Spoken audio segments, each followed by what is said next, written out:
nuevamente que nos das de estar aquí, Señor, delante de ti, Dios bendito. Sabemos que estás, porque más de dos hay aquí en este lugar.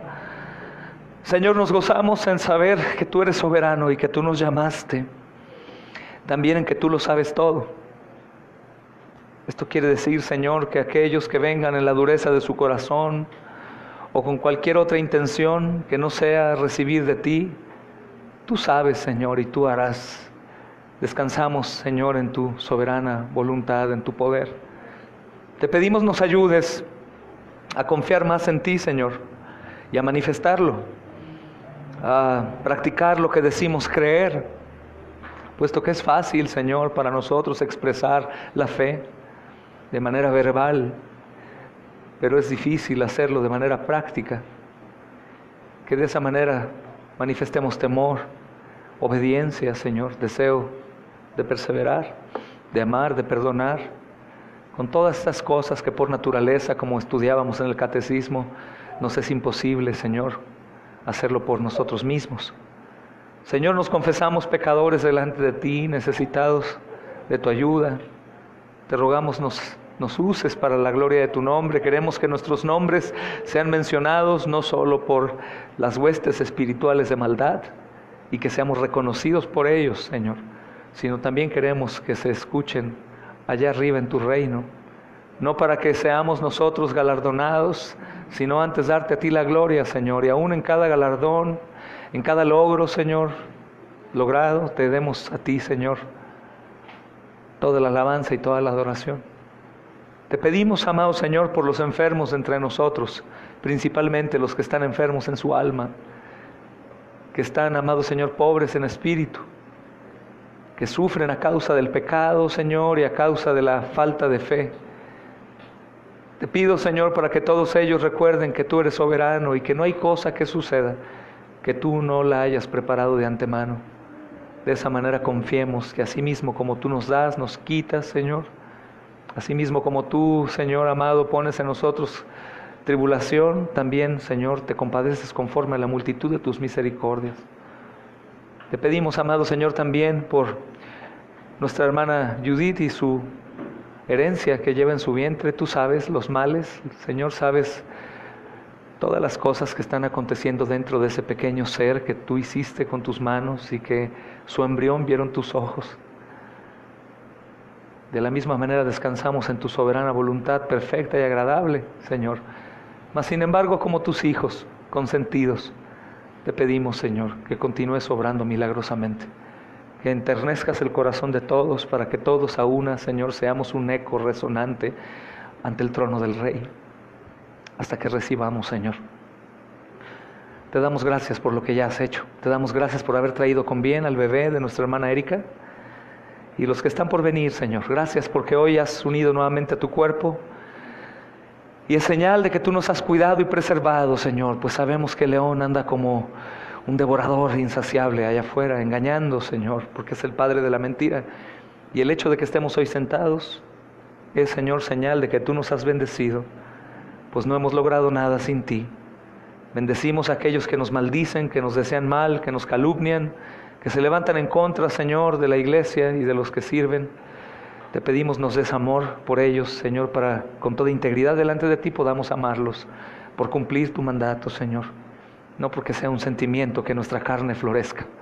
Te pedimos nos ayudes en nuestra debilidad, Señor. Te ruego, levantes cada día más fieles hombres, no únicamente, Señor, en obras, sino de corazón, de espíritu, que decían el bien de la iglesia, de la congregación, la extensión del reino, con toda honestidad y rectitud.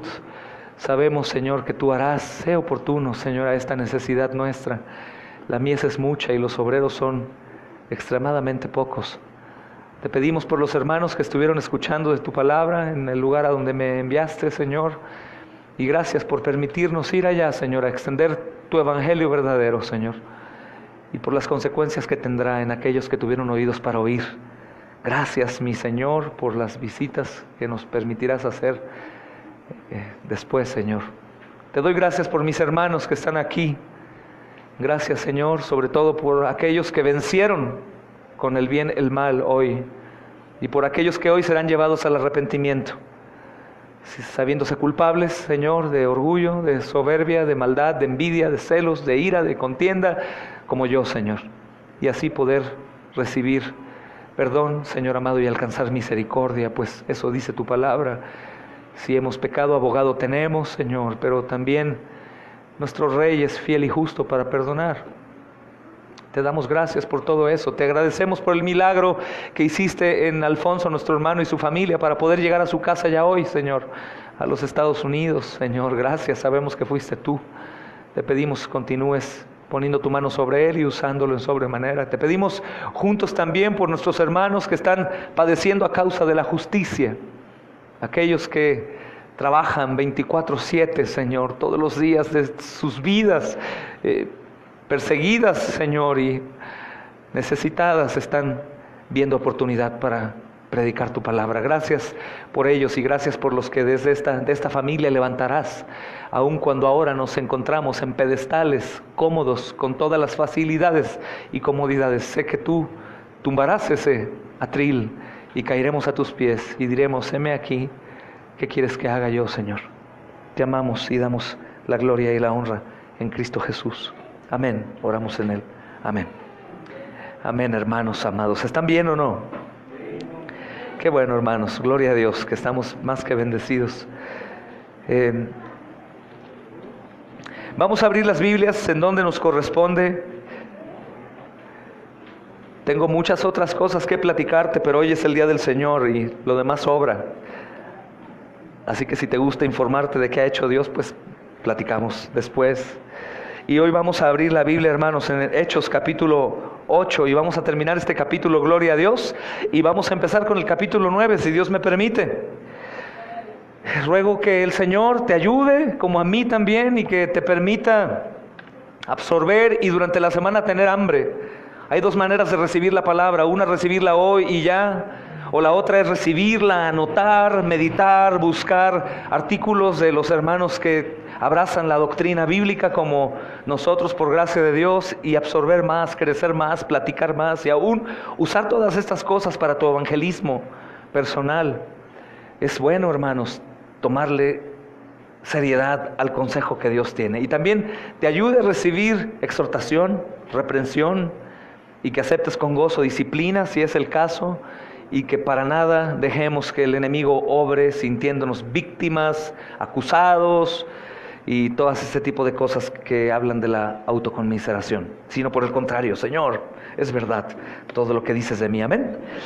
Leamos, hermanos, a partir del versículo 39 del capítulo 8 y pararemos ahí para continuar después conforme el avance en el capítulo 9, hermanos. Dice 8, 39, 40.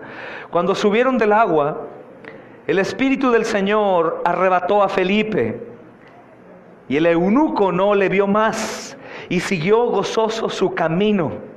Pero Felipe se encontró en Azoto y pasando anunciaba el evangelio en todas las ciudades hasta que llegó a Cesarea. Hermanos, esto es muy importante. Recordemos qué es lo que está pasando aquí. Felipe está predicando el evangelio en un lugar llamado Samaria. Tiene éxito en su ministerio, hermanos. Se siente a gusto. Probablemente desató sus sandalias, se sentó, tomó el aire fresco, comió un pan, lo degustó. Si hay oportunidad de que haya hecho ya amistad con algún hermano, platicó y le dijo: hermano, ¿sabes cuánto tiempo deseaba descansar un poco? Estoy golpeado, perseguido, he trabajado duramente de mañana a noche, predicado el evangelio en todo lugar, he comido poco y le he pasado no muy bien, pero gracias y gloria a Dios por todo. Y de pronto, en ese éxtasis muy temporal por el éxito de su ministerio, hermanos, y por ya a lo mejor tener un lugar de reunión y todas esas cosas, el Señor le dijo: vete a otro lugar. Platicábamos, hermanos, que es muy probable que nosotros diríamos: Señor, pero si aquí es donde el ministerio ya se levantó, aquí es donde la obra está funcionando, ¿quién se va a quedar en lugar de mí? ¿Quién lo va a hacer como yo? ¿Cómo hasta ahora, Señor? ¿Eres tú en verdad? ¿No es el diablo que quiere hacer que la obra caiga y engañarme? ¿Cómo saber si eres tú el que me está hablando? Y luego, Señor, no hay características aquí de prosperidad porque me estás enviando por el camino desierto. No me estás enviando por el otro camino que normalmente los viajeros toman para ir ahí, en donde hay agua, frutos y peregrinos que pueden ayudarme. Me estás enviando por decir, Señor, ¿por qué? ¿Qué hice mal? Siempre batallamos, hermanos, con la voluntad de Dios. Siempre batallamos con la voluntad de Dios. Dios nos habla de una manera en la iglesia, en devocionales, en la lectura, y yo quiero tomarla de otra manera, o aún escucho sermones que endulcen mi oído y que no continúen confirmando que Dios quiere tal cosa para mí, porque esa cosa no me es agradable, me es incómoda, cambia mis planes. Probablemente yo tengo mi itinerario, hermanos, ocupado ya en mis labores, mis quehaceres, en mi trabajo, para mis deudas, para mis cosas, y el Señor llega a tocar la puerta, no te quiero ahí, te quiero allá. Y yo debato con Dios y le digo, no, espérame, si todo esto me lo has dado tú, ¿cómo vienes a decirme que ahora vaya por otro lugar a hacer otra cosa? No es justo, Señor. El pecado es una cosa muy grave, hermanos, muy grave, y hemos tratado, le he pedido a Dios que me permita, hermanos, con toda verdad, poder entender todos nosotros que en realidad, hermanos, las obras de obediencia es lo que manifiesta si en realidad hemos sido alcanzados por la gracia de Dios o no para salvación. Y hablo, como hablábamos los viernes con el tema de Juan, en cuanto al amor a Dios. Y el amor se refleja por la obediencia, por guardar sus mandamientos, y el amor al prójimo también, que más allá de pensar de inmediato, el amor al prójimo es solapar nuestro pecado y abrazarnos y hablarnos de manera chiqueada. No, el amor es servir. El Señor dijo, no hay amor más grande que aquel que da, ¿qué dijo?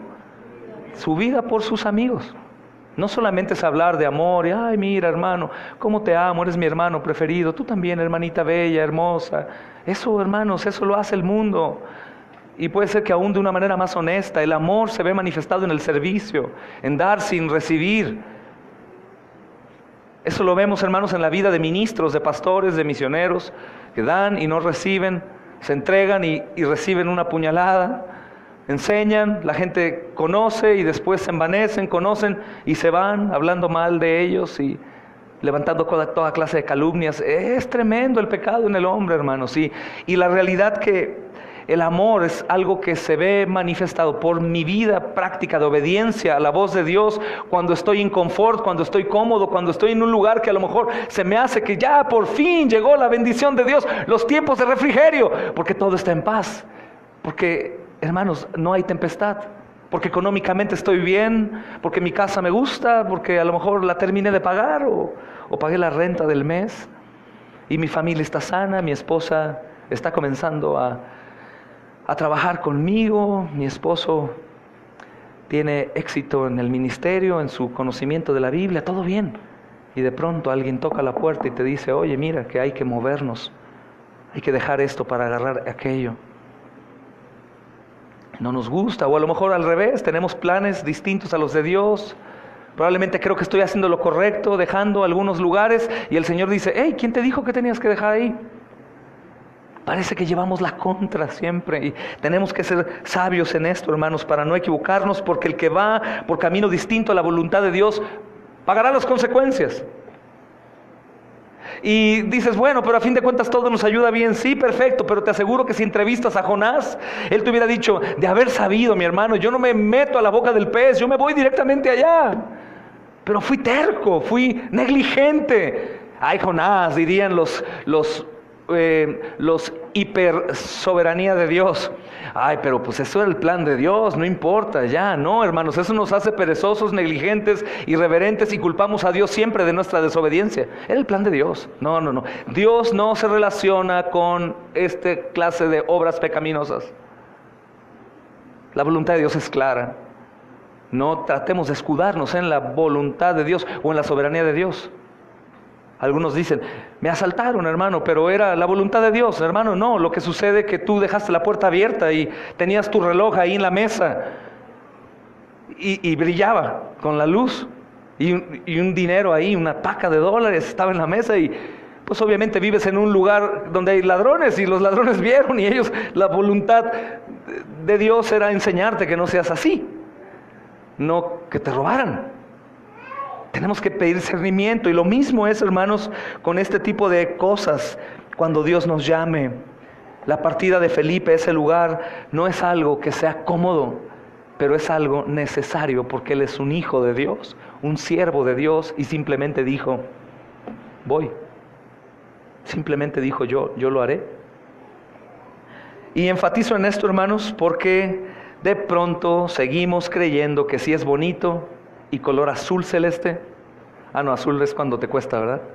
Que sea de otro color, es bueno, es de Dios. Y cuando las cosas están duras, yo creo que esto no es de Dios, porque Dios no permitiría que yo viviera este tipo de cosas, hermano. Imagínate, dile eso a Esteban. O dile eso a Felipe, o dile eso a Pedro, o a la esposa de Pedro, o dile eso a Juan, o dile eso a cualquier hermano de los que están en la lista ahí de misioneros. Dile a cualquier hombre comprometido, mujer. Oye, hermano, yo creo que ese no es el plan de Dios porque estás pasándola mal.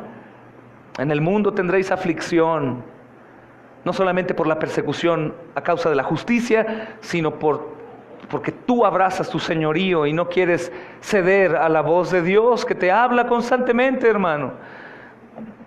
Clama en la calle, clama en las plazas, en los púlpitos, repite lo mismo y es el Señor hablándote a ti. Felipe de inmediato, hermanos, actuó, recibió el llamado y sin más debatir con el Señor, se fue. De inmediato se fue. Dice, hermanos, unos versículos anteriores. Dice el versículo 26 del capítulo 8, un ángel del Señor habló a Felipe diciendo, levántate y ve hacia el sur. Hermanos, yo sé que envuelven esto muy poco para nuestra imaginación, pero trata de imaginar todo lo demás. Todo lo demás de Felipe, la amistad, la hermandad, la casita que a lo mejor la iglesia dijo, no, hermano, vamos a ponerte una casa, ya estás quedando de aquí a servir. Su casita, sus mueblecitos, su cosita, no sé qué tantas cosas. Los hermanos a lo mejor le ofrendaron, una mesita tengo que era de mi abuela, pero te va a servir a ti, Felipe, hermano amado. Y mira, acomódate tu cama, todo bien. Y de pronto Felipe escucha, levántate y vete. Creo que el Señor trata de decirnos a todos nosotros que estemos dispuestos siempre que el Señor nos hable, hermanos. Pero también creo que no lo tenemos que relacionar con todo aquello que contradiga a la voluntad de Dios. No sé si me voy a entender, pero ruego al Espíritu Santo me ayude en eso, hermanos. Y inmediatamente después sucede lo que pasó. Felipe encuentra al eunuco. Probablemente él no tiene en mente encontrar al eunuco ahí, pero lo escucha leyendo un pergamino de Isaías. Él, como evangelista, decíamos el domingo, trata de relacionarse pronto para tratar de coincidir con él y dice, yo puedo enseñarte, creo que tú no entiendes, enséñame, súbete. El plan de Dios era eso, seguir extendiendo el reino. Este hombre realmente gozó del mensaje tanto que recibió el evangelio, lo abrazó y dijo, ¿qué más tengo que hacer yo, Felipe? Tú tienes que arrepentirte, bautizarte, arrepentirte.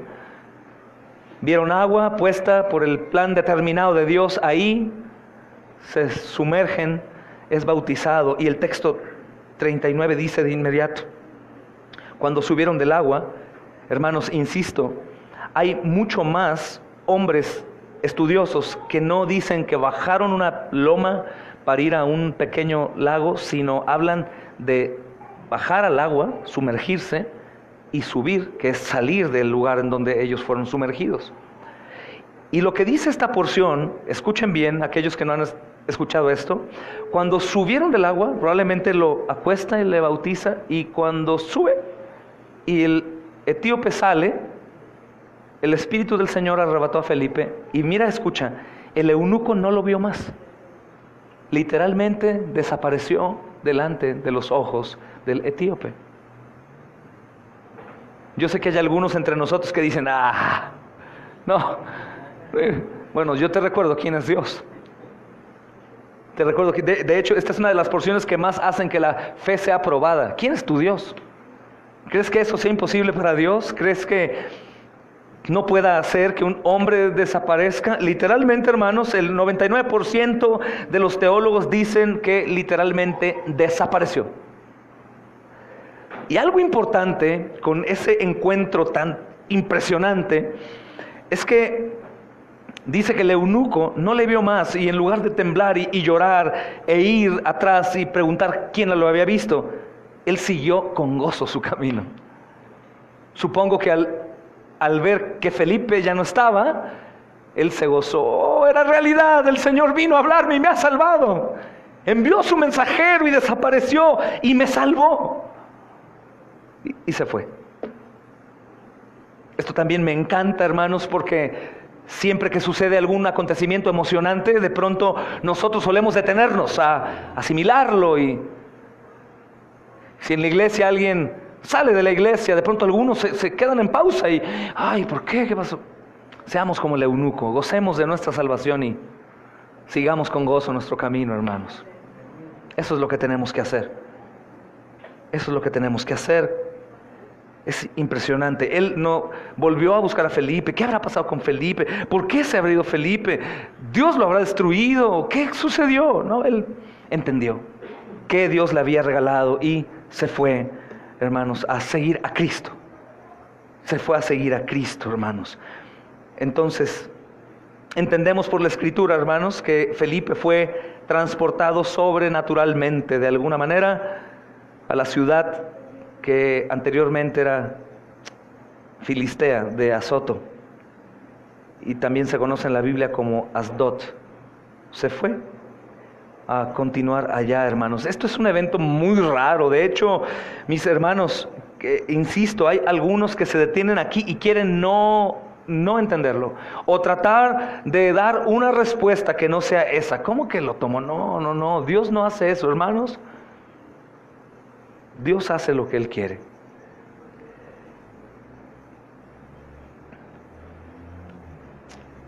Y así es como la Escritura lo dice, hermanos.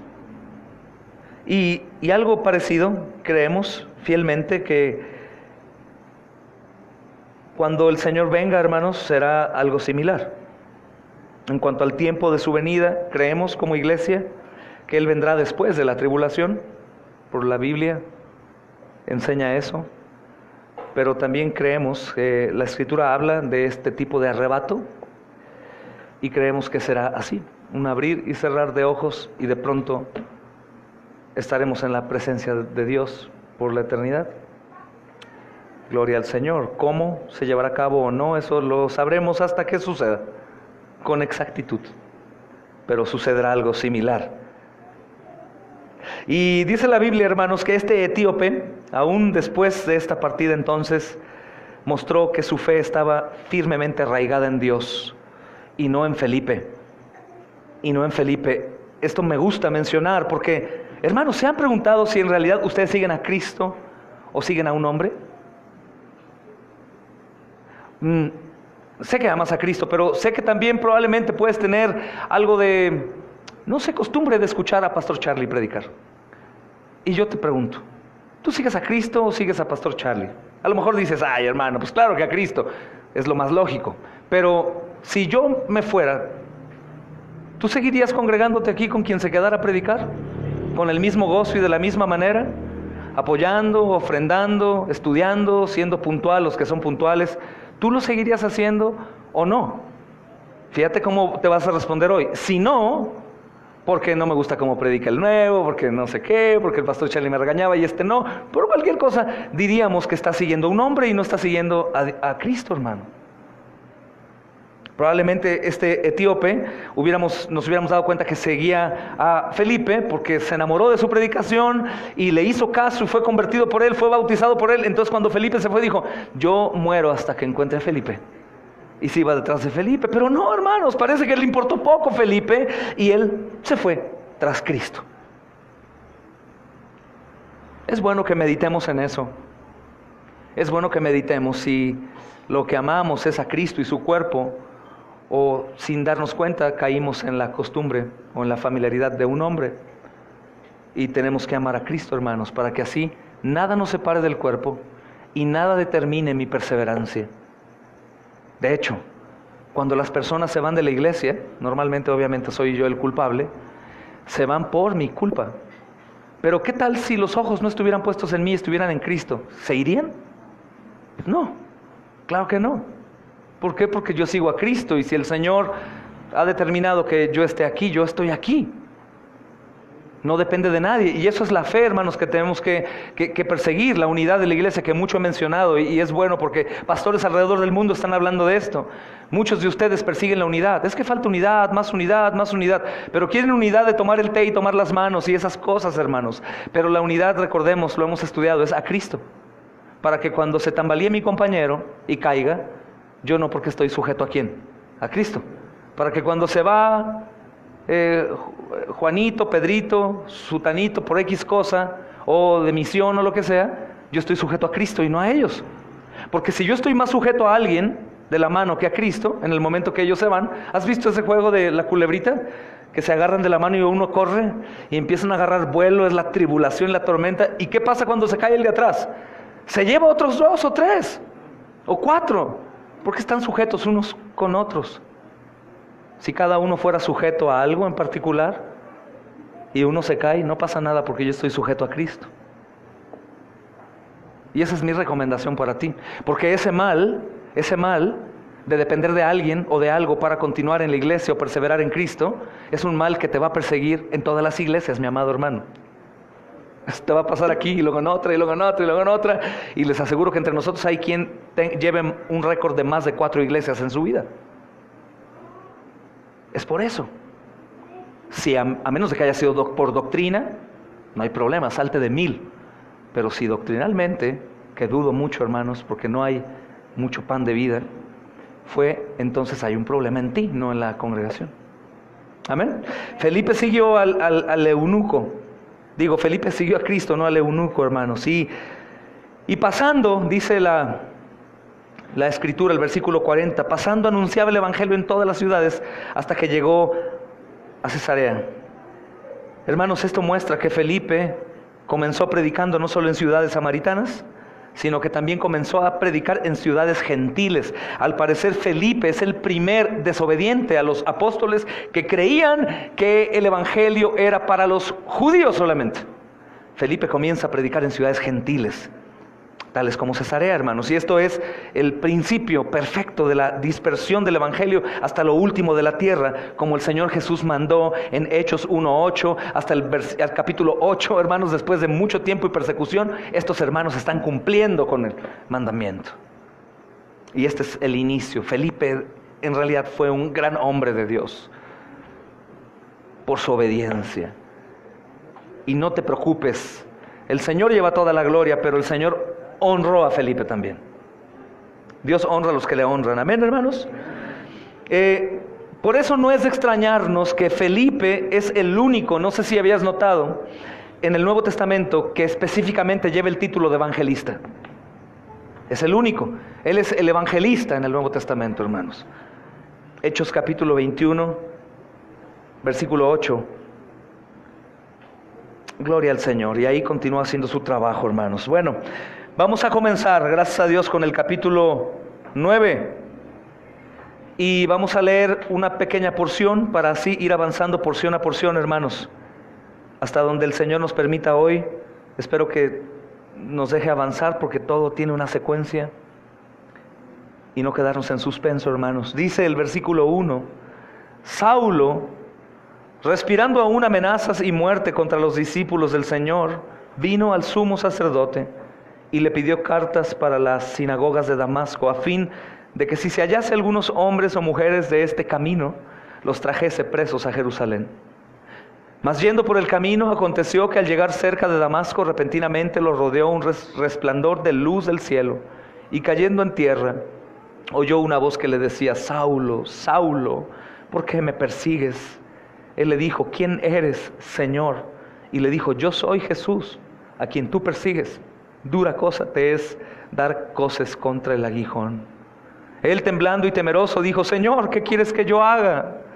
Y el Señor le dijo: levántate y entra en la ciudad y se te dirá lo que debes hacer. Amén. Amén. Hermanos, esta porción creo que es una de las más escuchadas del libro de los Hechos. Muchos pastores la han predicado y creo que tú la conoces también, pero es probable que no en el mismo sentido que hoy la vamos a estudiar. Y ruego a Dios me ayude para poder verlo desde esa perspectiva que yo siento que debemos de verla, hermanos. Hay un propósito de Saulo para viajar a Damasco, hermanos, y el propósito de Saulo es precisamente ir a destruir todo lo que el Evangelio ha hecho. Es muy importante notar porque Saulo cree, hermanos, supongo, que el Evangelio es una destrucción. Él siente que el Evangelio de Cristo está destrozando todo lo que la religión judía había logrado.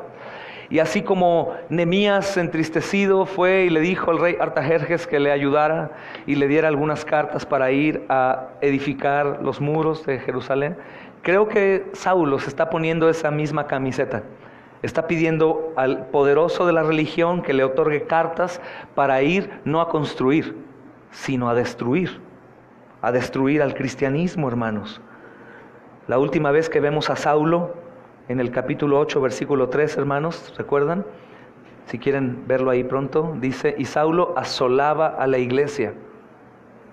Y en el versículo 1 dice, consentía en su muerte. Y esta palabra la estudiábamos un poco, que en el original quiere decir que se gozaba en perseguir. Realmente estaba feliz de ver cómo estaban matando y encarcelando cristianos. No era un sentimiento como otros que ni les va ni les viene, sino que él en realidad gozaba en la persecución cristiana.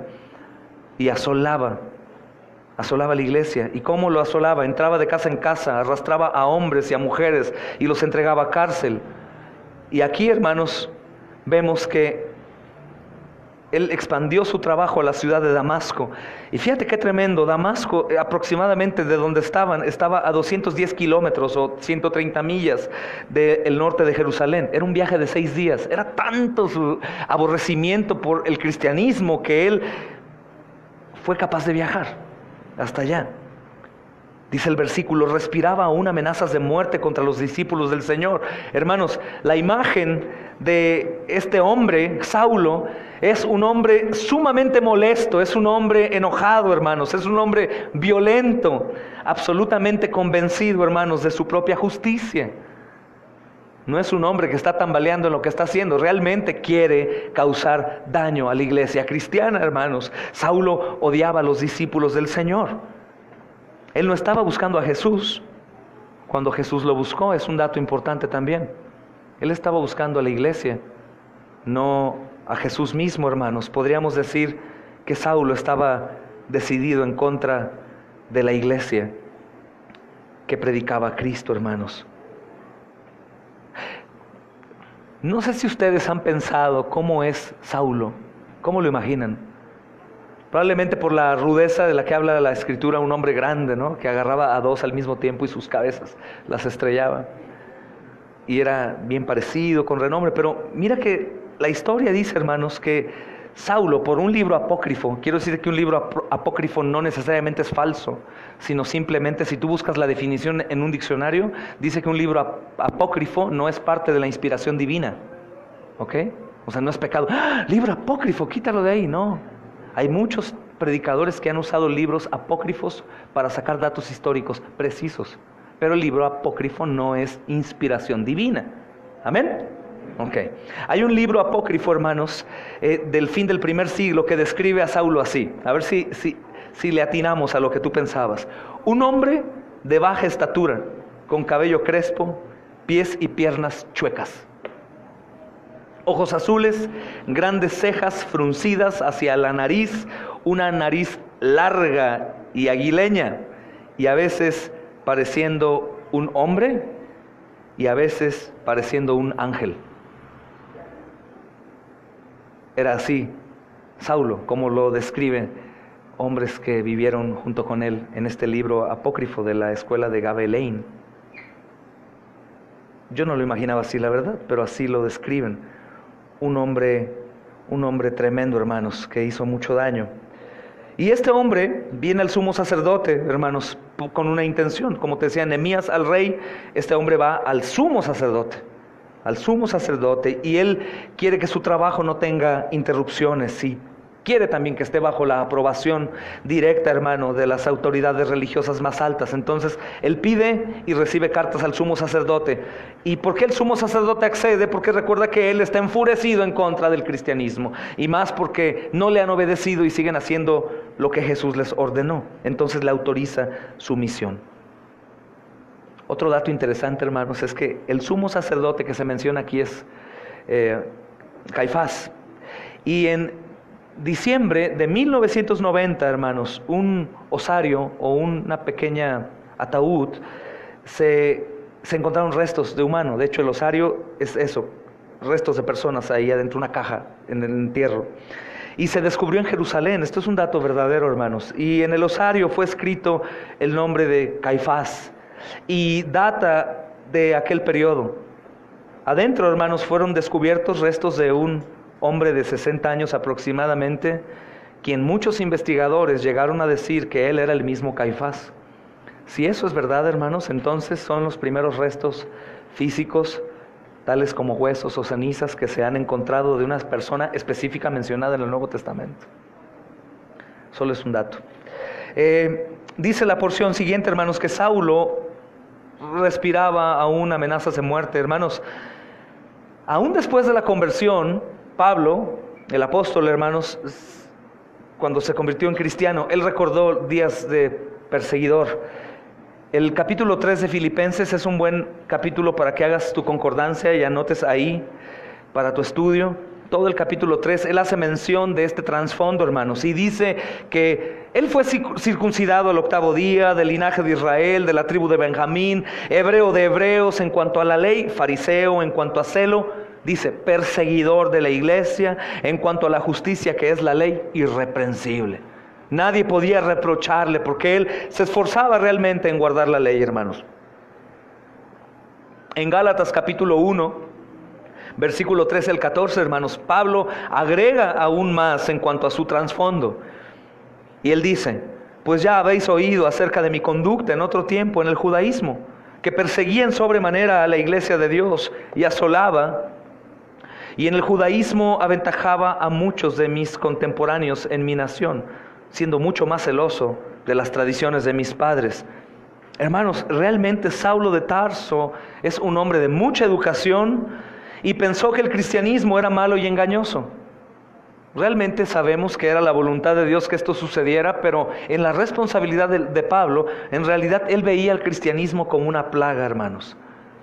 Y es muy probable que algunos historiadores contemporáneos de Pablo tengan la razón. Ellos dicen que Pablo no únicamente tomó el ejemplo de Nehemías para construir destruyendo a la iglesia. Nehemías construyó, él destruyó. Sino también que tomó el ejemplo de Fines. Fines es aquel hombre, hermanos, que en el libro de Números, si no me equivoco, capítulo 25-27, mató a un hombre y una mujer inmorales con una lanza. Los atravesó. Oh, ¿quieren estar juntitos? Bien. ¡Pum! Los clavó con la lanza. Pero Dios honró la acción de Fines parando la plaga que había.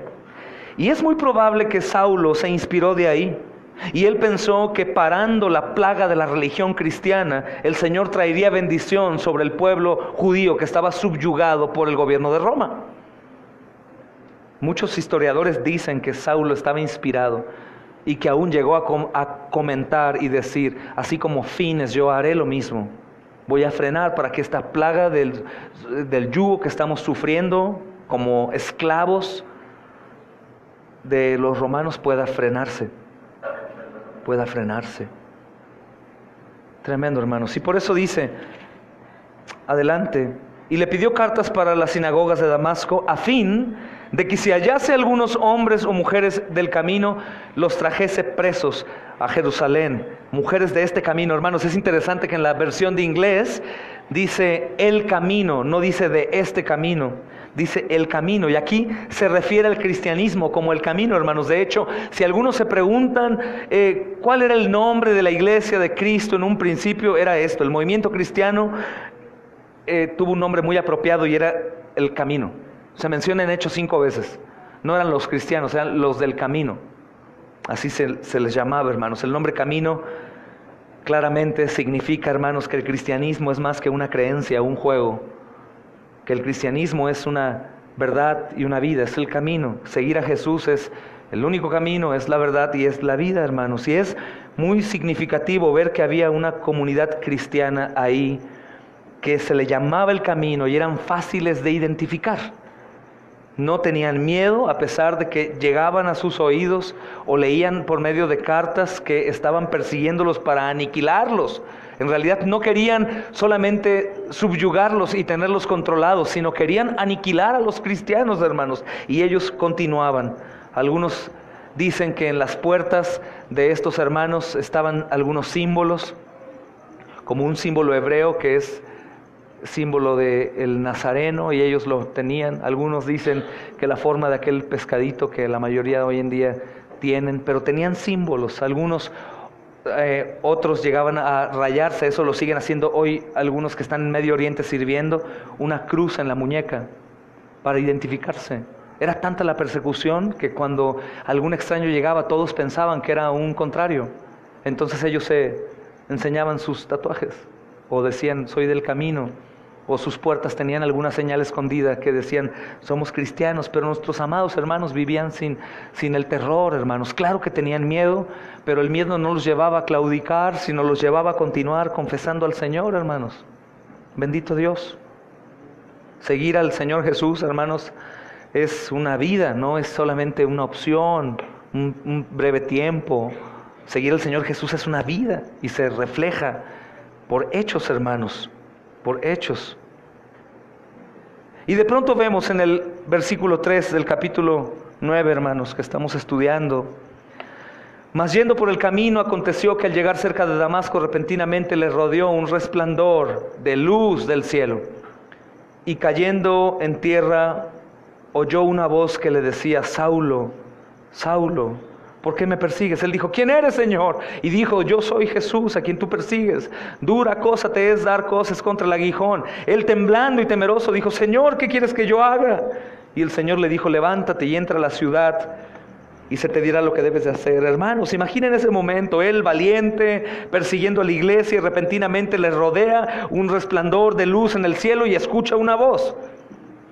En algún lugar, hermanos, fuera de Damasco, eso sucede de pronto, no se imaginaba, ni el cielo daba señales, ni tenía presentimiento. Este evento, hermanos, es espectacular y tiene que ser considerado como algo muy inusual, porque Dios normalmente no vemos en la Escritura, hermanos, que le hable a pecadores con una luz del cielo y una voz audible desde el cielo.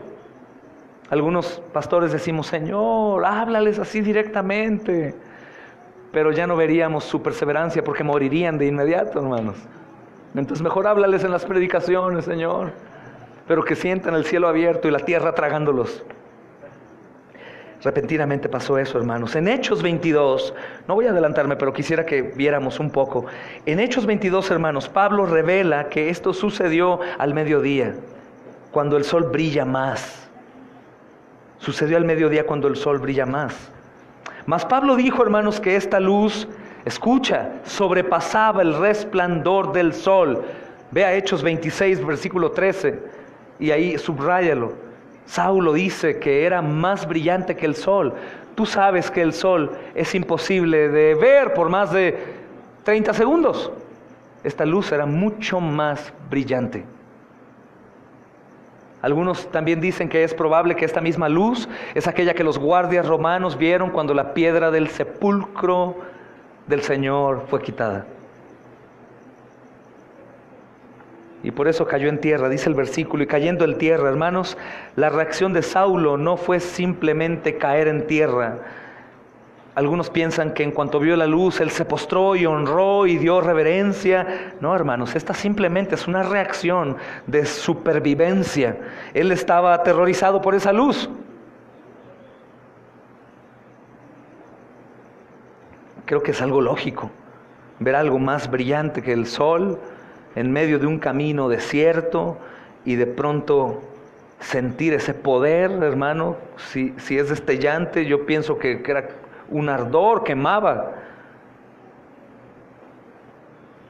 Es importante también, hermanos, tocar el tema de que hay muchas personas que piensan que Saulo cayó de un caballo. ¿Quién dice que cayó de un caballo?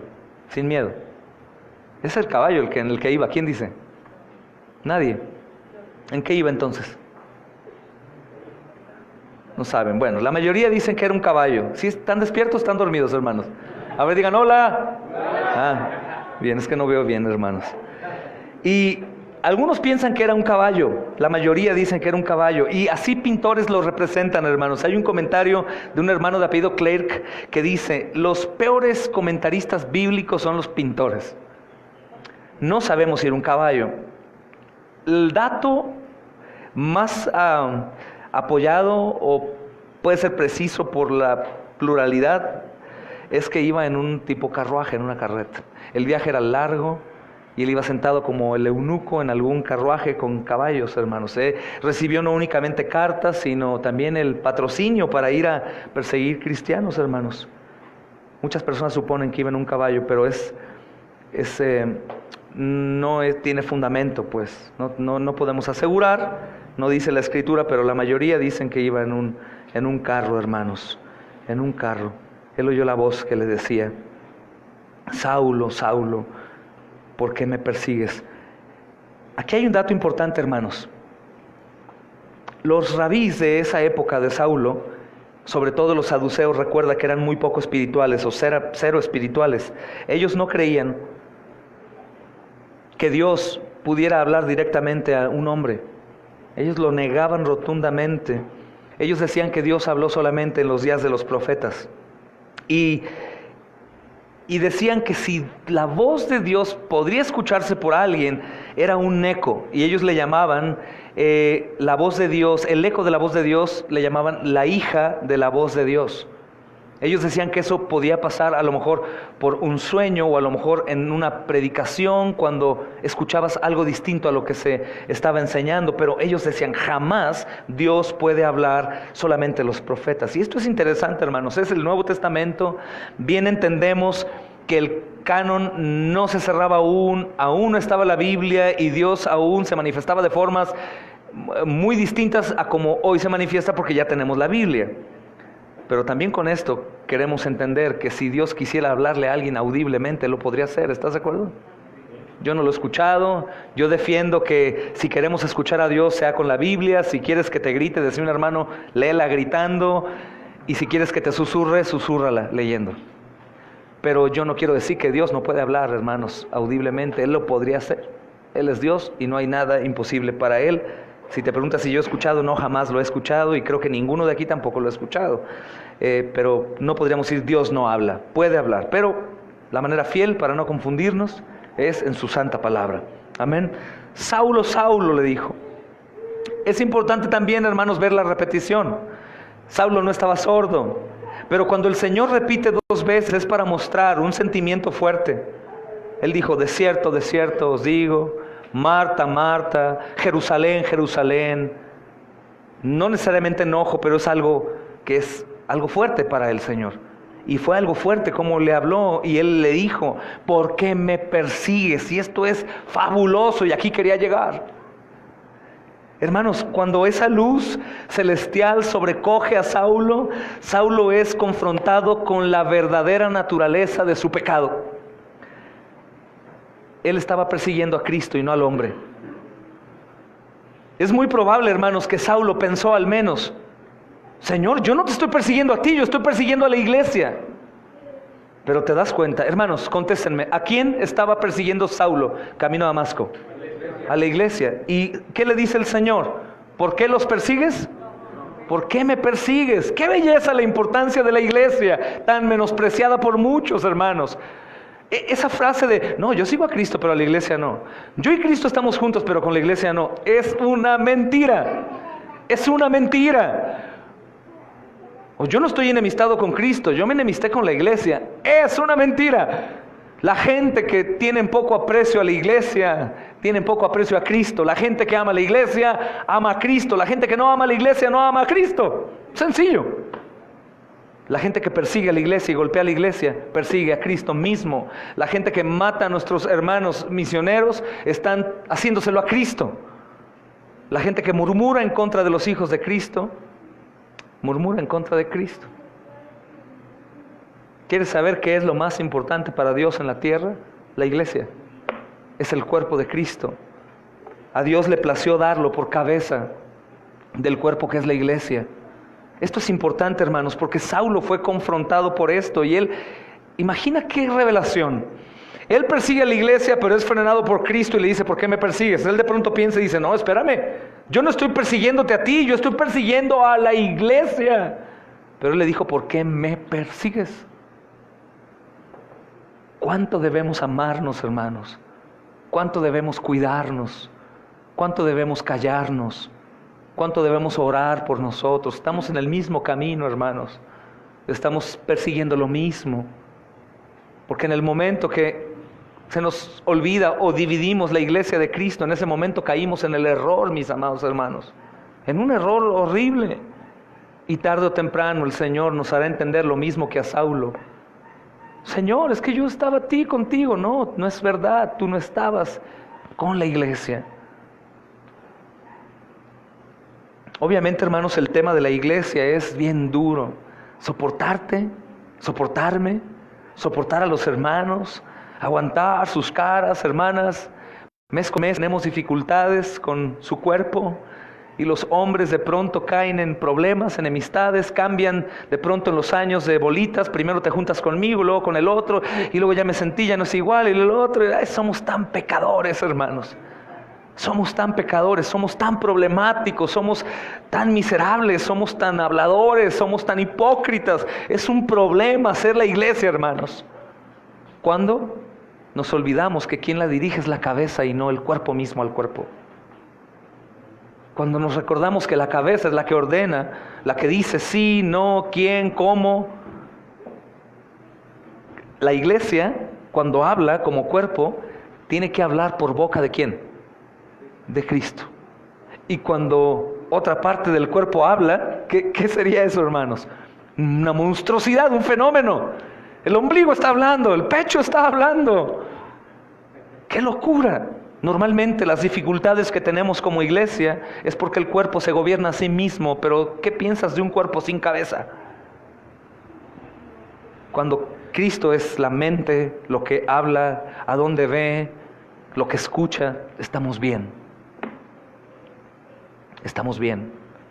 Es difícil, pero si decimos amar a Cristo, tenemos que aprender a amar a la iglesia, soportarla, valorarla, cuidarla, orar por ellos, servirnos, amarnos, aguantar.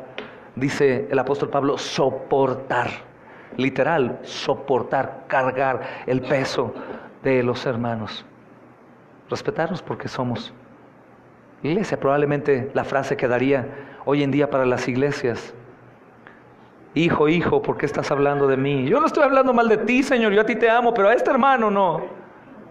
Hija, hija, ¿por qué estás chismeando de esta hermana? De mí, perdón. No, Señor, a mí no, es la hermana, pero de ti no. No, es de mí. ¿Entendemos eso, hermanos? El Señor le preguntó, ¿por qué me persigues, hermano? No, ¿por qué persigues a los míos? Es impresionante. Saulo creía que estaba persiguiendo a la iglesia, pero se encontró con la voz verdadera de Cristo que le dijo, ¿por qué me persigues? Y aquí no hay error en la traducción, ni tampoco Saulo le demanda y le dice, ¿por qué no? Él de inmediato entendió y dijo, cierto, si esto es el camino, están diciendo que tú moriste por ellos y que los reuniste como un cuerpo y que van a perseverar hasta el fin. Si yo los persigo a ellos, te estoy persiguiendo a ti, oh Señor, perdón. Saulo pensaba que estaba sirviendo a Dios por atacar cruelmente a los cristianos, pero descubrió que estaba luchando contra Dios mismo, hermanos. Me gustaría mucho que todos aquí, sé que no es el mayor porcentaje, pero aquellos pequeñas pizcas que queden aún de enemistad con la iglesia o de hermanos, de cualquier sentimiento que no es el adecuado conforme a la Escritura, hoy seamos confrontados como Saulo y entendamos que cada acción negativa, cada palabra corrompida, cada pensamiento mal, cada falta de perdón, de misericordia, de abrazar, de ayuda, hermanos, es en contra del mismo Señor.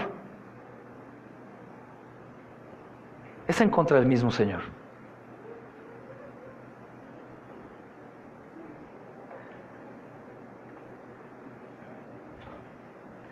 Y es algo que tenemos que llevar. Y sabes que es bueno porque creo fielmente que aquel aguijón descrito, si no me equivoco, la segunda carta a los Corintios, que el apóstol Pablo dice que se le dio un mensajero de Satanás, yo fielmente creo que era este recuerdo de haberse enemistado y asesinado y perseguido a la iglesia durante mucho tiempo. Y eso nos puede también a nosotros llevar a esa humillación. Oh Señor, cuánto tiempo estuve tomando la iglesia por el lado equivocado, apreciándola poco, murmurando de ellos, hablando, juzgando el trabajo de sus siervos. Oh Señor, perdón, eras tú mismo a quien atacaba.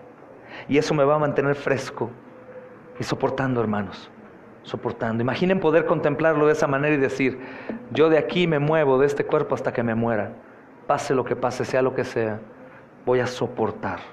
Mientras tanto, no enseñen cosas raras, no enseñen cosas extrañas. Sí, corre rápido. Hermanos, es importante esto.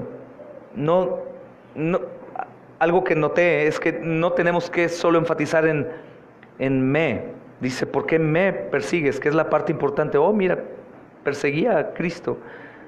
¿Por qué me persigues? Debemos también notar el por qué. ¿Por qué? No solo el Señor como ofendido porque lo está persiguiendo a él, persiguiendo a la iglesia, sino le dice: ¿por qué?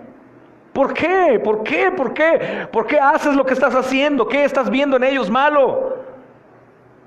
¿Por qué no humillarte? ¿Por qué no reconocer? ¿Por qué no arrepentirte? ¿Por qué no aceptar y decir: es cierto? Es cierto. ¿Por qué?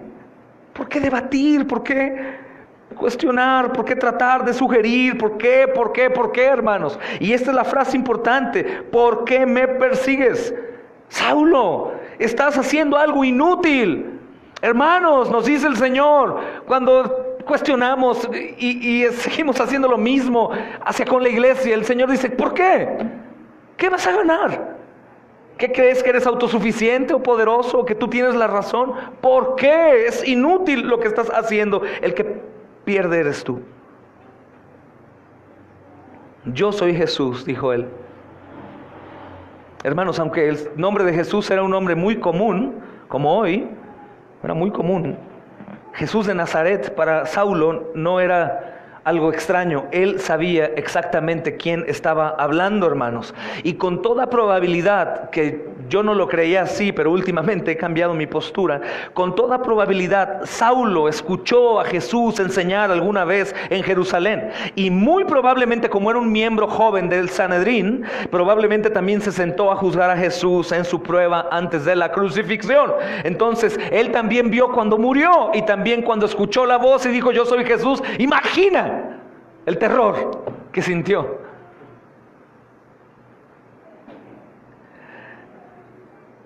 A menos de que Saulo estuviera alucinando, hermanos, la presencia de Jesús probó que Jesús estaba vivo y que Jesús era Dios, dijo un hermano de apellido Boyce. La aparición a él. Hermanos, ¿quién eres, Señor? Señor, ¿qué quieres que yo haga? Hermanos, Saulo respondió con dos de las más importantes preguntas que alguien pueda hacer. ¿Quién eres? Dices tú: espérame, yo sé quién es Jesús. Hermanos, insisto nuevamente, si tú y yo abrazamos firmemente que Jesús es el Señor y Dios, yo te pregunto: ¿por qué la rebeldía? ¿Por qué la desobediencia? ¿Por qué la frialdad, la tibieza? ¿Por qué la falta de deseo de guardar sus mandamientos? ¿Por qué? Si tú dices que Él es el Señor, que Él es Dios, que Él es quien gobierna, quien es el Salvador, lo más glorioso, y a quien le cantamos, hermanos. ¿Por qué, si decimos que es el Señor, podríamos estar cantando alabanzas y pellizcando aquí al de al lado, o golpeándole, o pensando: ay, qué feo canta mi vecino, debería callarse para cantar yo? ¿Por qué, si sabemos que Él dice que debo de amar, que debo de perdonar, de ser manso, misericordioso? ¿Por qué? Esa pregunta es la más importante que tú y yo tenemos que hacernos, porque si creemos que Jesús es Dios y está en todo lugar cuando dos o tres están reunidos, y nosotros nos levantamos en contra de algún cristiano, hermanos, deberíamos de temblar. Deberíamos de temblar. Si Él es el Señor, está ahí. Hermanos, todas las cosas que puedas imaginarte. ¿Quién eres, Señor? ¿Qué quieres que haga yo? Hermanos, son las preguntas más importantes. Te voy a dar un ejemplo por qué. En 1990, hermanos, hubo unas encuestas que se hicieron de una iglesia sana, hermanos, y querían empezar una campaña evangelística. Y le preguntaron a las personas alrededor no creyentes qué preguntas le harían a Dios. 5 preguntas que tú le harías a Dios. Y la gente preguntó, ¿algún día habrá paz en el mundo? Otro preguntó, ¿cómo puedo ser una mejor persona? Otros preguntaron, ¿qué vendrá para el futuro a mí, a mi familia? Otro dijo, ¿algún día habrá cura para todas las enfermedades? Y los que más preguntaron fueron los que dijeron, ¿por qué existe tanto sufrimiento en el mundo? Hermanos, es extraño, claro, para nosotros que alguien pregunte estas cosas cuando tenemos la Biblia. Cuando tenemos la Biblia, vemos estas preguntas y decimos, ay, qué absurdo, qué tontería. Pero acuérdate cuando no tenías la Biblia, cuando no era revelada a ti lo que preguntabas. Lo que preguntamos era eso. La pregunta más abundante era, ¿por qué si Dios existe hay tanto sufrimiento en el mundo? Pero realmente las preguntas más importantes que podemos hacer, hermano, y creo que las únicas que deberíamos hacer, es, ¿quién eres, Señor? Y debemos hacer esta pregunta con un corazón humilde. ¿Quién eres, Señor? Él dice, yo soy Jesús, Dios, el Señor. Señor, ¿y tú has visto todo lo que he dicho? ¿Tú has visto todas mis obras? ¿Has leído mis pensamientos, Señor? ¿Has escuchado lo que he maquinado? ¿Has visto mi falta de responsabilidad, de compromiso, Señor? ¿Todo lo has visto? Sí, yo soy el Señor. ¿Quién eres, Señor? ¿Quién eres tú, Señor? Hermanos, si haces esta pregunta, tienes que hacerla con sumisión y con obediencia determinada. Realmente Saulo recibió una gran ayuda, hermanos. Si nosotros aquí estamos muy cómodos y nos vamos después aquí a ver el fútbol o a comer o a jugar o a hacer cualquier cosa como si no fuera domingo o cualquier cosa, te aseguro que cambiaría el próximo domingo si el próximo domingo nos visita el Señor. Y de pronto hay una luz aquí incandescente, potente, con una voz estruendosa que haga que nuestras rodillas se doblen. Te aseguro que el que no confesaba sus pecados allí empezaba a confesarse, recordando la frase de que Dios nos agarre confesados. Entonces empecé, ay, Señor, y yo sé que tú me viste cuando hice esto, cuando robé, cuando adulteré, hablé mal de mis hermanos, odié al pastor, Señor, y también a su esposa, y a los hermanos que servían, y vi al otro evangelista y me cayó mal porque yo quería evangelizar, Señor, y robaba en la ofrenda y hacía. Te lo aseguro, ¿Por qué? Porque ahí ya creeríamos, hermanos.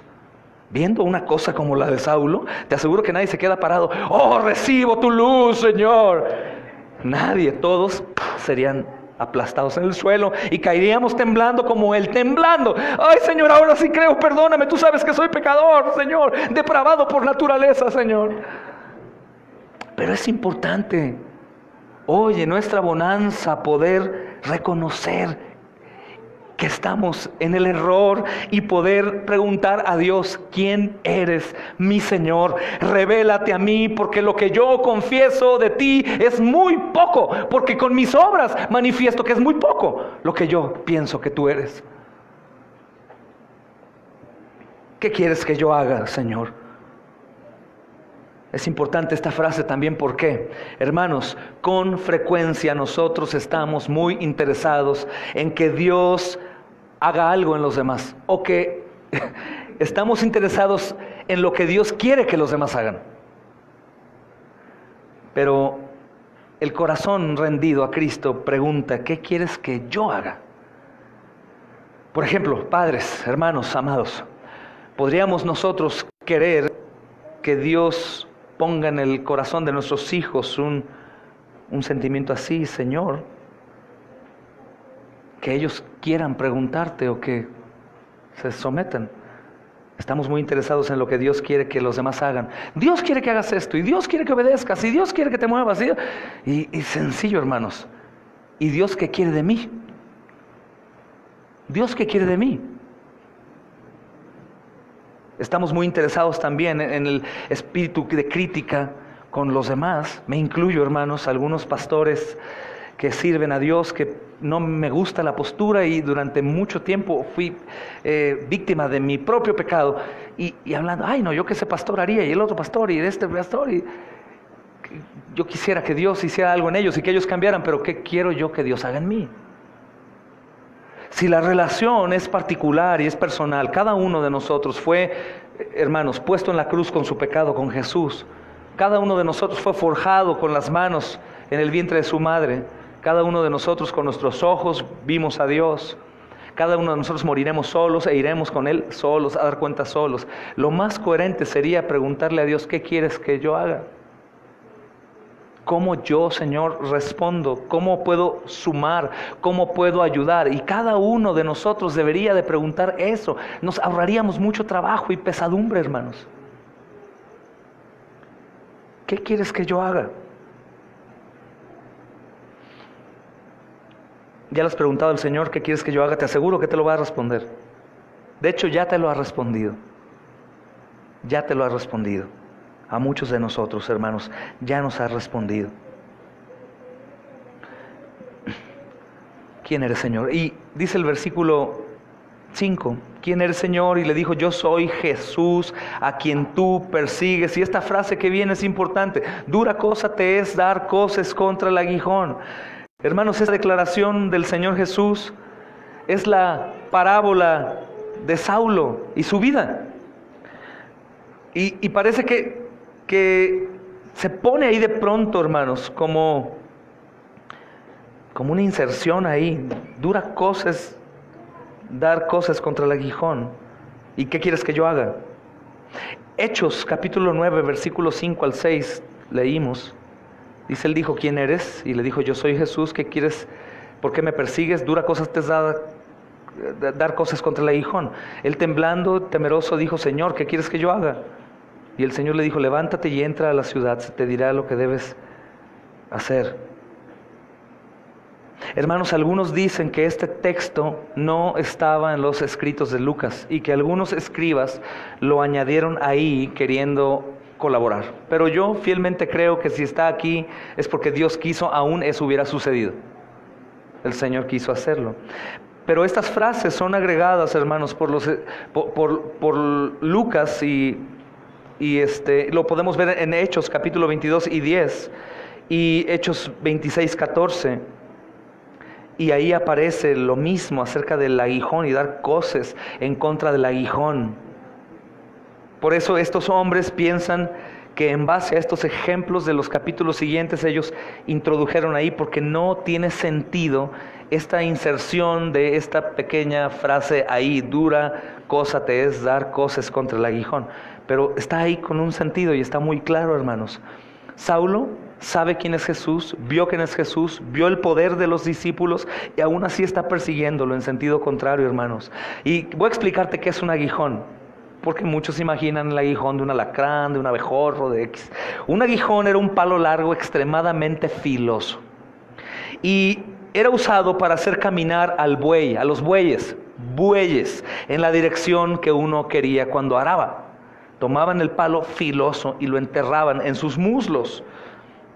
Cuando los hombres lanzaban esos picos, hermanos, en las piernas o en los muslos superiores, el buey cooperaba, ¿ok?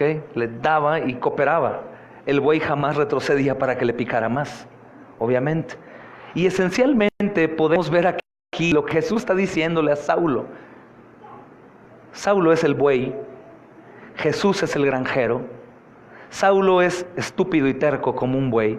Es bíblico estas palabras, no te asustes. Mas sin embargo era potencialmente necesario en ese momento y extremadamente útil para el servicio de su amo. El granjero golpeaba al buey, lo picaba y el buey avanzaba y hacía lo que tenía que hacer. El buey era necesario para el granjero, hermanos. Y aunque si bien sabemos que nadie es necesario para Cristo, a Cristo le plació y le place usar personas para su gloria, para enseñar, para ir de misión, para extender, para obras de misericordia. Y sí, Él lleva toda la gloria, pero a Él le plació usar hombres y mujeres para un propósito. Y entonces, por lo que significa esto, literalmente le está diciendo, tú eres un buey y yo soy un granjero. Jesús aguijaba a Saulo en la dirección correcta y a Saulo le dolía, pero en lugar de avanzar, Saulo se detenía y le decía, qué tonto eres, es muy duro darte coces en contra del aguijón. Tú estás clavándote más, estás retrocediendo para seguir aumentando tu dolor. En lugar de someterse a Jesús, Saulo daba coces contra el aguijón. Hermanos, no es demasiado decir que si nosotros no hacemos estas dos preguntas y escuchamos obedientes a la respuesta de Dios, entonces nos estamos comportando como bueyes tontos. ¿Suena ofensivo, hermano? Podemos quejarnos por esta comparación con bueyes, ¿no? Pero hay una comparación que no es equivalente, hermanos. De hecho, es una comparación muy mala, porque después de todo, el buey sí hace caso y nosotros no. Y nosotros no.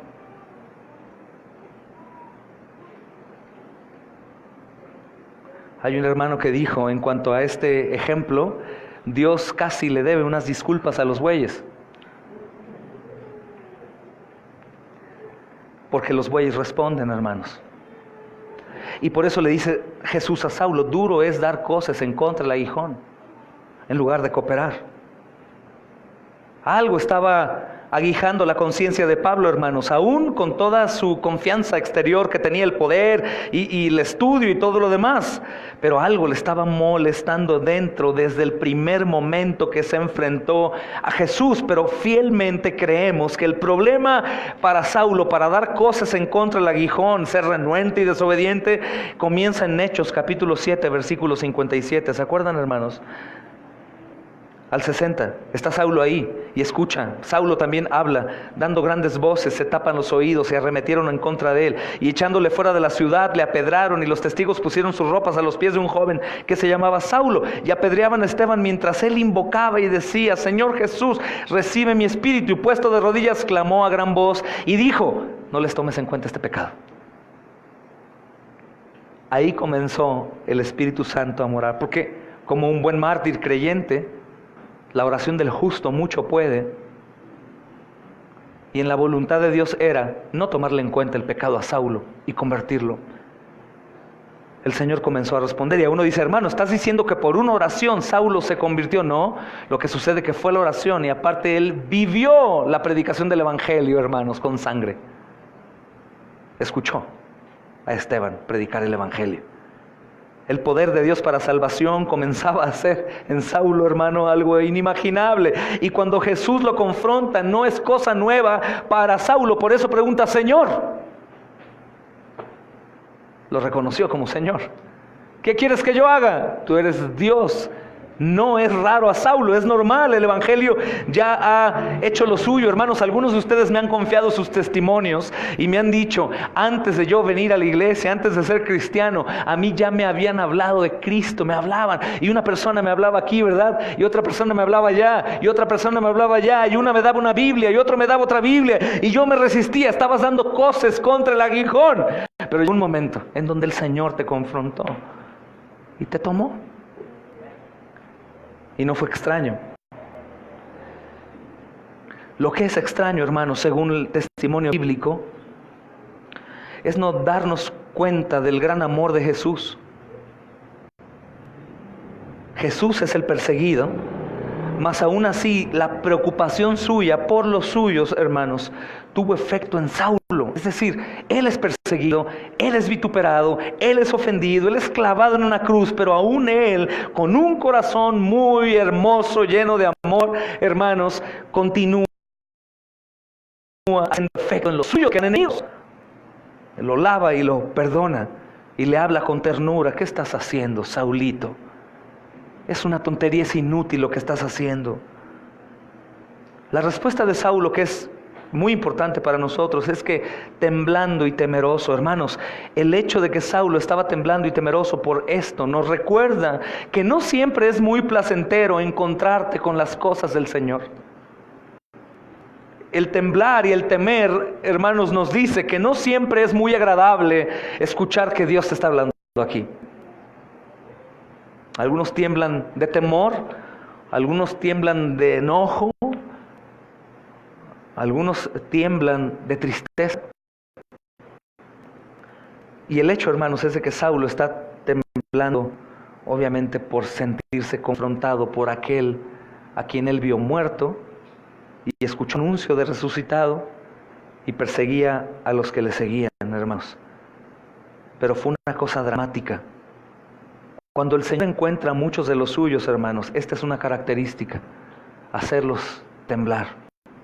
Probablemente no sentido literal, pero sí doblar sus rodillas y llevarlos a un arrepentimiento genuino. Hay un problema que es la moralidad. Hay muchas personas que lo único que cambiaron en su vida es el tipo de enseñanza.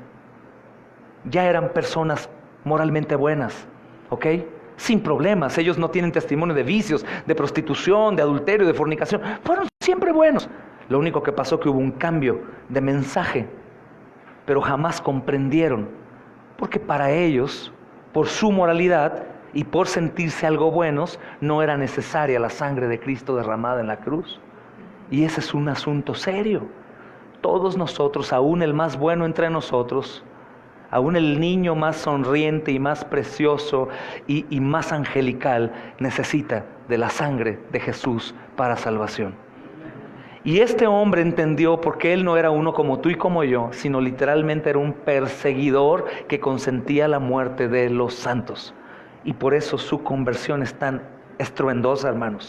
Saulo quedó aterrorizado por esta experiencia y quedó literalmente derritiéndose con sentimientos muy terribles, hermanos. Muy terribles. Hay algunos versículos que me gustaría leer y terminamos pronto, hermanos. En Hechos capítulo 9 solo se nos da el recuento más breve de lo que sucede. Pero sabemos más de la experiencia de Saulo, por ejemplo, para ampliar un poco más el tema. Vayan al capítulo 22, versículo 3, aunque vamos a llegar en un tiempo. Hechos 22, versículo 3 al 11. Está fortaleciendo la historia que hoy estamos viendo de lo que pasó. Dice: yo de cierto soy judío, nacido en Tarso de Cilicia, pero criado en esta ciudad, instruido a los pies de Gamaliel, estrictamente conforme a la ley de nuestros padres, celoso de Dios como hoy sois todos vosotros. Perseguía yo este camino hasta la muerte, prendiendo y entregando en cárceles a hombres y mujeres, como el sumo sacerdote también me es testigo de todo, y todos los ancianos, de quienes también recibí cartas para los hermanos. Y fui a Damasco para traer presos a Jerusalén, también a los que estuviesen allí, para que fuesen castigados. Pero aconteció que yendo yo, al llegar cerca de Damasco, como al mediodía, de repente me rodeó mucha luz del cielo, y caí al suelo, y oí una voz que me decía: Saulo, Saulo, ¿por qué me persigues? Yo entonces respondí: ¿quién eres, Señor? Y me dijo: yo soy Jesús de Nazaret, a quien tú persigues. Y los que estaban contigo vieron a la verdad la luz y se espantaron, pero no entendieron la voz que hablaba conmigo. Y dije: ¿qué haré, Señor? Y el Señor me dijo: levántate y ve a Damasco, y allí se te dirá todo lo que está ordenado que hagas. Y como yo no veía a causa de la gloria de la luz, llevado de la mano por los que estaban conmigo, llegué a Damasco. Amén. Una de las características de aquellos que han creído, preguntan: ¿qué haré? El Señor dice, ¿y qué hacen ellos? Hacen. Miren Hechos 26, solamente 4 versículos, ahí mismo, hermanos. Hechos 26, versículo 12 al 18.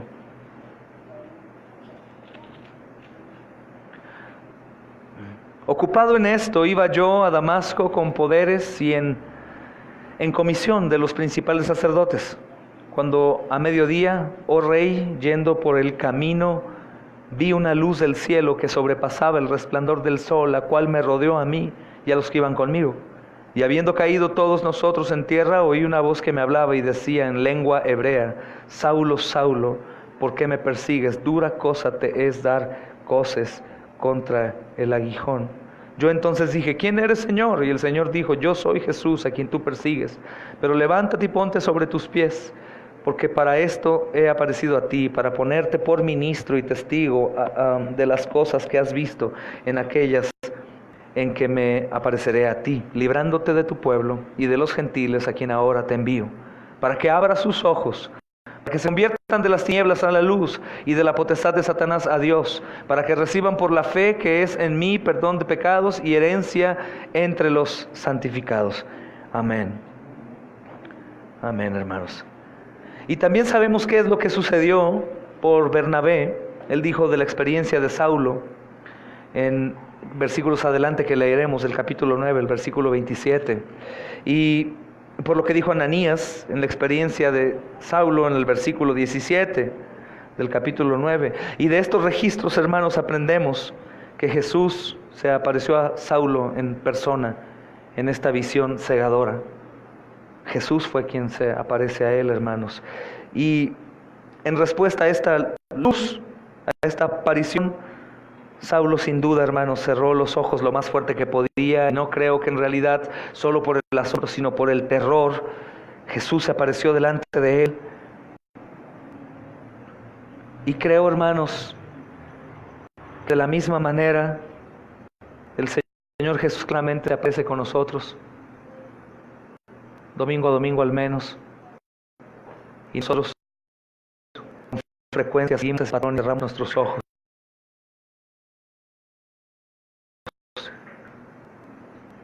Y no queremos ver más, no queremos recibir, y damos cosas en contra del aguijón, hermanos. Damos cosas en contra del aguijón. La pregunta que hoy podríamos hacer, hermanos, al Señor es: Señor, ¿quieres que yo haga? Y lo que vemos en la Escritura es que cuando Saulo preguntó eso, el Señor Jesús solo le dijo lo que en ese momento tenía que hacer. Así yo mismo te invito a que preguntemos juntos al Señor: Señor, ¿qué quieres que yo haga hoy? Y que recibas claramente por la Escritura lo que el Señor quiere que hagas hoy, para la gloria de su nombre. Amén, hermanos. Hermanos.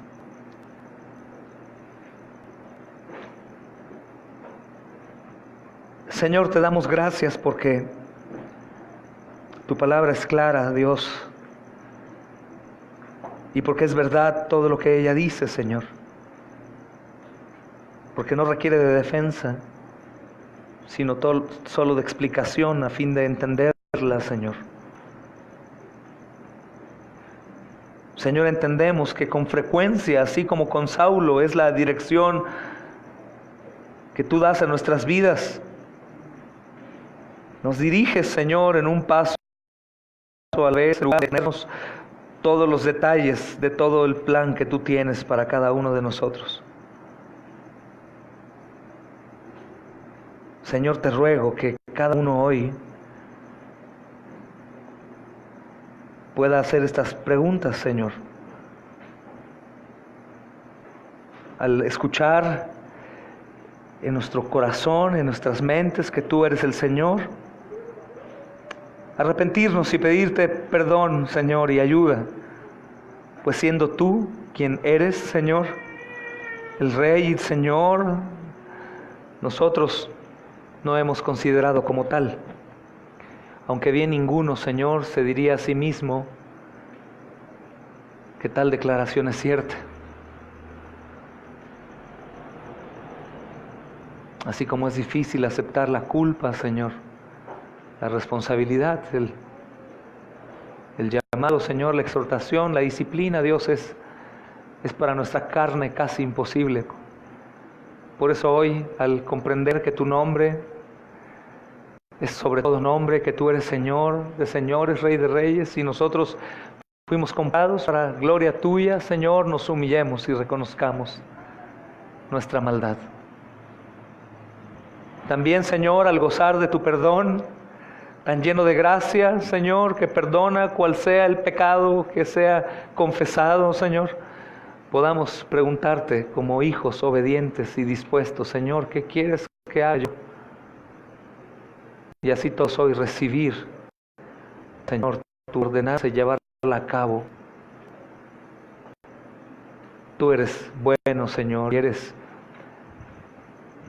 poderoso, Señor, y tú hablas y te mueves a través de este lugar, Señor. Queremos implorarte que tú obres en nuestras necesidades de ti, Señor. Y que en segundo lugar, muy lejano, dejes nuestras necesidades temporales, Señor, para después. Hoy solo queremos de ti, Señor. Ayúdanos y bendícenos, Señor, respondiendo a nuestra petición. Queremos que seas claro, Señor. Aunque lo hemos escuchado en tu palabra, pero queremos que sea claro para nosotros ese llamado, Señor, y esa petición que tú requieres hoy de cada uno en particular. Señor, gracias porque estamos hoy aquí con el gozo de saber que tú estás en este lugar, que tú nos has hablado y que tú nos llevarás en pos de ti, Señor, mientras permanecemos cerca, Señor, de nuestro Rey y Señor y Salvador Jesucristo. Te damos gracias porque sabemos que así llevaremos fruto y fruto en abundancia, Señor. Quita de nosotros y echa al fuego toda maldad y toda rebelión, para que aún a esta congregación, Señor, sea avivada y fortalecida en tu nombre y por tu gloria, Señor. Oramos, amén y amén. Amén. La paz del Señor Jesucristo sea con todos, hermanos.